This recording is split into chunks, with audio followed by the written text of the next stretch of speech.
कहानी बहादुर शहजादा। बहुत साल पहले की बात है कि एक बहादुर शहजादा जिसका नाम सैफ था, घोड़े पर सवार एक बादशाह के महल के पास आया। वो ये देखकर बहुत हैरान हुआ कि सारे मुल्क में हर कोई आदास। बादशाह कहने लगा, मेरी बेटी मेरी शहजादी मरहबा अचानक गायब हो गई है और उसका कोई सुराग नहीं मिल रहा।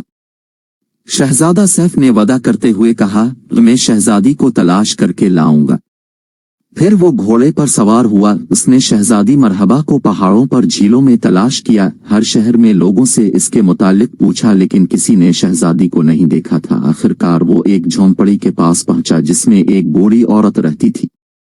उसने शहजादे की बात सुनी तो इसे कहा, अगर तुम मेरे लिए जंगल से लकड़ियां काट दो, झील से पानी ले आओ और मेरे खेत में हल चला दो तो मैं शहजादी को ढूंढने में तुम्हारी मदद करूंगी।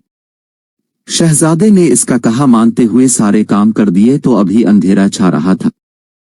उसने शहजादे को एक मोमबत्ती दी और कहा, इस मोमबत्ती को जलाओ तो तुम इस सल्तनत के जर्रे जर्रे को देख सकते हो। शहजादे ने मोमबत्ती की रोशनी में एक बहुत बड़ा सिया रंग का कला देखा जिसके अंदर शहजादी मरहबा कैद थी। बूढ़ी औरत कहने लगी, ये सिया घड़सवार का जादू का कला है।